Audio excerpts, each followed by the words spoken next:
देखो भाई लोग, ये है इंडिया और यहाँ पे आईपीएल बस एक क्रिकेट लीग नहीं है, बल्कि आईपीएल को पूरा देश दिवाली की तरह सेलिब्रेट करता है।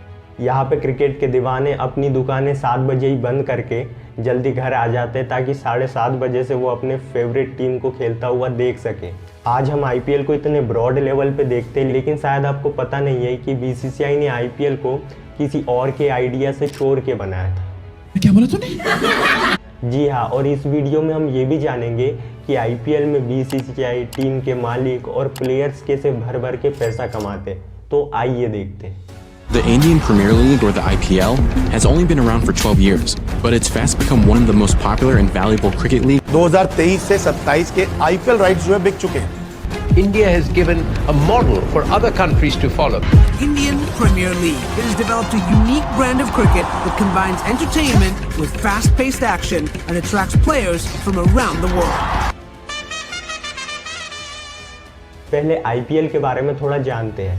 शायद आपको पता नहीं है कि आईपीएल के शुरू होने से 1 साल पहले आईसीएल की स्थापना की गई थी, जिसका फुल फॉर्म था इंडियन क्रिकेट लीग। और इसको बीसीसीआई ने नहीं बल्कि एक प्राइवेट कंपनी ने शुरू किया था, जिसका नाम है जी एंटरटेनमेंट इंटरप्राइजेज। इसको जी एंटरटेनमेंट के मालिक सुभाष चंद्र बोस ने शुरू करवाया था। ये वही कंपनी है जो टीवी पे जी न्यूज़ और जी टीवी चलाती है। इस आईसीएल का कॉन्सेप्ट भी यही था कि अलग अलग शहरों की टीमों को खिलाना है और प्लेयर्स को ऑक्शन किया जाएगा। वो टीम्स खरीदेगी प्लेयर्स को और फिर टीम्स आपस में एक दूसरे के साथ मैच खेलेगी।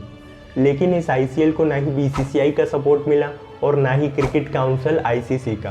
बीसीसीआई का एक सीधा सा फंडा था कि हम इंडिया में ऐसी कोई भी लीग नहीं चाहते जिस पे हमारा कंट्रोल ना हो। इसलिए बीसीसीआई ने अपने पैसों के दम पे और पावर का गलत यूज़ भी किया। उन्होंने प्लेयर्स को इस लीग में खेलने से रोकने के लिए प्लेयर्स की डोमेस्टिक टूर्नामेंट में सैलरीज को बढ़ा दी और तो और यहाँ तक बोल दिया कि अगर जिसने भी आईसीएल को खेला तो उसको हमारे टूर्नामेंट से बैन कर दिया जाएगा।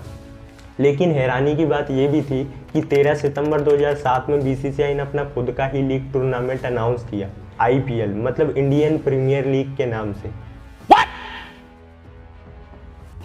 और उस समय बीसीसीआई के वाइस प्रेसिडेंट थे ललित मोदी, जिनके अंदर ये पूरा आईपीएल कराया जा रहा था। और आज जो आईपीएल इतना बड़े लेवल पे है, उसके सूत्रधार यही थे। और जब उनसे पूछा गया कि आपने आईसीएल को कॉपी किया, तो ललित मोदी ने कहा मैंने आईपीएल को कॉपी नहीं किया, बल्कि मुझे ये आइडिया काफ़ी समय पहले से आ रहा था। ये आइडिया वैसे पहले फुटबॉल और बास्केटबॉल में काफ़ी पॉपुलर था।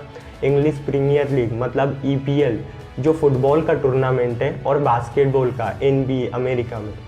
अप्रैल 2008 में पहला सीज़न खेला गया आईपीएल का और बीसीसीआई ने जो रिस्ट्रिक्शन आईपीएल पे लगाई थी और प्लेयर्स को बैन करने को कहा था, इसके कारण धीरे धीरे आईसीएल की मौत हो गई और 2009 में लास्ट सीज़न खेला गया आईसीएल का।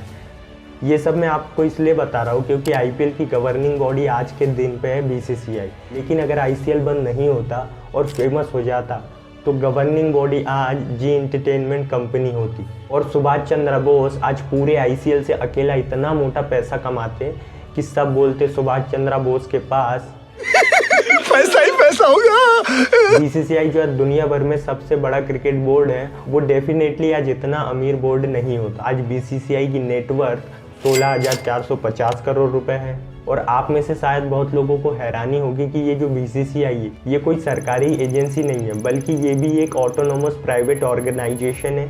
इस पे सरकार का कोई कंट्रोल नहीं है। क्या बोला तूने? जी हाँ, वो तो बस इंटरनेशनल काउंसिल मानता है कि बीसीसीआई इकलौती रिप्रेजेंटेटिव है इंडियन क्रिकेट टीम के लिए, इसलिए इंडिया में बीसीसीआई क्रिकेट को हेड करता है। देखो, आईपीएल सीजन जो टीम जीतती है उसको 20 करोड़ रुपए मिलते हैं, लेकिन ये पूरा खेल 20 करोड़ में नहीं सिमटता। इसके पीछे अरबों रुपए का बिजनेस मॉडल होता है। पिछले सीजन की सबसे सस्ती टीम और नई टीम लखनऊ सुपर जायंट, इसकी खुद की ब्रांड वैल्यू 7,090 करोड़ रुपए थी और मुंबई इंडियंस जैसी बड़ी टीम्स की ब्रांड वैल्यू 9,900 करोड़ रुपए है। तो ऐसे में 20 करोड़ के विनिंग प्राइस इन टीमों के लिए क्या मायने रखता है? आईपीएल के बिजनेस मॉडल को बेसिकली इन 3 तरीके से समझो। फर्स्ट, स्पॉन्सरशिप, जो प्राइवेट कंपनियां स्पॉन्सर करती है। आईपीएल और आईपीएल की टीम्स को और एड्स देती है टीवी चैनल पर। सेकेंड, ब्रॉडकास्टिंग राइट्स, मतलब जिस भी टीवी चैनल पे आप आईपीएल को देखते हो उसमें बीसीसीआई दो तरीकों से पैसा कमाती। पहला स्पॉन्सर, ये भी दो टाइप के होते हैं। पहला होता है टाइटल स्पॉन्सर और दूसरा होता है ऑफिशियल स्पॉन्सर। टाइटल स्पॉन्सर का मतलब होता है, जैसे आपने पहले सुना होगा कि आईपीएल को कहते थे DLF IPL, Pepsi IPL, Vivo IPL और अब कहते हैं टाटा आईपीएल। जिस ब्रांड का नाम आईपीएल से पहले लिया जाता है इसको टाइटल स्पॉन्सर कहते हैं, क्योंकि जब आप आईपीएल का नाम अपने मुंह पे लोगे तब आपको इस कंपनी का नाम दिमाग में रिमाइंडर होगा। इसलिए ब्रांड्स इतना ज़्यादा पैसा देते हैं कि अक्षय सर कहेंगे पैसा ही पैसा होगा। जब आईपीएल शुरू हुआ था 2008 में तो 5 सालों के लिए टाइटल स्पॉन्सर था डीएलएफ और इसकी डील थी 40 करोड़ रुपए हर साल की, जो इन्होंने बीसीसीआई को दिए थे। इसके बाद आया पेप्सी 79 करोड़ पर ईयर के साथ 2013 से 2015 तक के लिए। उसके बाद वीवो आया, इसने तो अपनी झोली ही खोल दी। 2016 से 2017 में 100 करोड़ रुपए और 2018 से 2019 में 440 करोड़ रुपए ऑलमोस्ट। और 2020 में इंडिया चाइना के बीच काफ़ी टेंशन चल रहा था और वीवो एक चाइनीज़ कंपनी है, तो वीवो ने 1 साल का विड्रॉल कर लिया अपने आप को टाइटल स्पॉन्सर से। तो उसकी जगह 2020 का टाइटल स्पॉन्सर था ड्रीम 11 और इसने दिए थे 222 करोड़ रुपए। और बाद में 2021 में फिर से वीवो आ गया 440 करोड़ के साथ, लेकिन फिर से वही इंडिया चाइना के क्लेशेस के बाद इस बार 2022-23 के लिए टाइटल स्पॉन्सर है टाटा। इसने 2 साल के लिए 670 करोड़ रुपए बीसीसीआई को दिए हैं। अब बीसीसीआई को जो पैसा मिलता है इन टाइटल स्पॉन्सर के थ्रू, उसमें से 50% बीसीसीआई अपने पास रखती है और बचे हुए 50% टीम्स में दे देती। अब ये तो हो गए टाइटल स्पॉन्सर, लेकिन मैंने आपको बताया था दूसरे होते हैं ऑफिशियल स्पॉन्सर। कुछ ब्रांड्स बेसिकली आईपीएल की अलग अलग चीज़ों को स्पॉन्सर करते हैं। जैसे आपने देखा होगा कि सीएट टायर ने जो स्ट्रेटेजिक ब्रेक होता है उसको स्पॉन्सर कर रखा है। इन्होंने इसके लिए 30 करोड़ रुपए दिए इस 2.5 मिनट की एड के लिए। ऐसी ही बहुत सारी कंपनियां हैं जो अलग अलग जगह पर स्पॉन्सर कर रही होती है और एस्टिमेट किया गया है कि 210 करोड़ रुपए बीसीसीआई को इन ऑफिशियल स्पॉन्सर से मिलते हैं।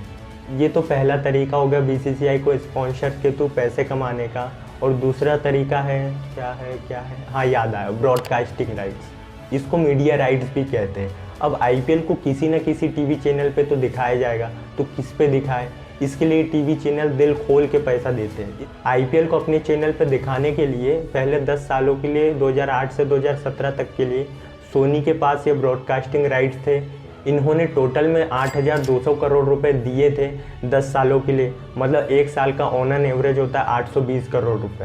इसके बाद 2018 में स्टार स्पोर्ट ने ये ब्रॉडकास्टिंग राइट्स को खरीद लिया 16,400 करोड़ रुपए में, मतलब हर साल का इसका भी ऑन एन एवरेज होता है 3,300 करोड़ रुपए, क्योंकि 5 साल के लिए ही खरीदे थे। इस सीज़न में आईपीएल के ब्रॉडकास्टिंग राइट्स फिर से 2023 से 2027 तक के लिए स्टार स्पोर्ट इंडिया के पास गए हैं। इस बार आईपीएल के डिजिटल राइट्स से हमारे मोटा अंकल के पास। उनकी कंपनी वाइकॉन 18 ने 2023 से 2027 तक के लिए बीसीसीआई को 23,758 करोड़ रुपए दिए हैं। मतलब इस आईपीएल की लाइव स्ट्रीमिंग आप जियो सिनेमा पे देख सकते हैं, वो भी बिल्कुल फ्री में। और इस ब्रॉडकास्टिंग राइट्स और डिजिटल राइट्स से जो भी पैसा आता है उसको भी बीसीसीआई आधा अपने पास रखता है और आधा टीम में बांट देता है। टीम में बांटने का मतलब है कि उनके मालिक के पास जाता है। लेकिन यहाँ पे एक बड़ा क्वेश्चन आता है कि मुकेश अंबानी सर की कंपनी वाइकॉन 18 वाले पागल है क्या, जिन्होंने 23,758 करोड़ रुपए दे दिए बीसीसीआई को, इससे इनको क्या फ़ायदा होता है? ऐसी कोई बात नहीं है, उनको कोई घाटा नहीं होता, बल्कि उनको प्रॉफिट होता है। तो ध्यान से सुनो, वो इसलिए क्योंकि आईपीएल को दुनिया भर में देखा जाता है और आईपीएल देखने वाले करोड़ों लोग हैं और इससे टीवी चैनल्स के व्यूवर्स बढ़ते हैं। 2021 में 380 मिलियन लोगों ने आईपीएल को देखा था। अब इतने सारे लोग जब एक जगह किसी चीज़ को देखते हैं तो वहाँ पे ब्रांड्स इन्वॉल्व हो जाते हैं और अगर किसी ब्रांड को आईपीएल में 10 सेकेंड की एड चलानी होती है तो उसकी 10 सेकेंड की एड के लिए स्टार स्पोर्ट को ऑलमोस्ट 15 लाख रुपए देने पड़ते हैं। अब वैसे तो ये अमाउंट बहुत छोटा लग रहा है, लेकिन जब आप 50 से 55 दिन का कैलकुलेशन करोगे तो ये अमाउंट काफ़ी बढ़ जाता है। जब ओवर ख़त्म हो जाता है और बीच में एड आती है तो उसके लिए स्टार स्पोर्ट 15 लाख रुपए चार्ज करती है। इसलिए आपने देखा होगा कि गिने चुने ब्रांड्स की एड चलती रहती है बार बार, वो इसी कारण से। तो स्टार स्पोर्ट जितना पैसा ब्रॉडकास्टिंग राइट्स के लिए देती है उसमें से कई ज़्यादा पैसा वो कमा लेती है। अब बात करते हैं कि आईपीएल के मालिक का क्या रोल होता है और वो बेसिकली पैसे कैसे कमाता है, तो इसको भी समझते हैं थोड़ा। एक आईपीएल टीम को खरीदा जाता है किसी प्राइवेट कंपनी के थ्रू या बिजनेस या फिर किसी सेलिब्रिटी के थ्रू, जैसे शाहरुख खान, प्रीति जिंटा। ये आईपीएल टीम को खरीदते हैं। खरीदने के बाद उनकी काफ़ी चीज़ों में खर्चा करना पड़ता है। जैसे जब ये प्लेयर्स को खरीद रहे होते हैं तो प्लेयर्स की सैलरीज देने के लिए इनको भी पैसा देना पड़ता है। प्लेयर्स की ट्रेनिंग्स के लिए, उनके ट्रांसपोर्टेशन के लिए ये सारा खर्चा टीम्स के मालिक देते हैं। ये एस्टिमेट किया गया है कि आईपीएल की एक टीम पर ऑन एन एवरेज खर्चा होता है, वो होता है 200 करोड़ रुपए। अब बनी बात है कि आईपीएल के मालिक तो ये पैसा अपनी जेब से लगाएंगे नहीं, तो क्वेश्चन आता है कि आईपीएल के मालिक को ये पैसा कहाँ से मिलता है। तो एक जरिया तो मैंने आपको पहले बता दिया कि बीसीसीआई आधा पैसा देती है, लेकिन ये काफ़ी नहीं होता। टीम के मालिकों के पास भी पैसा कमाने का जरिया होता है।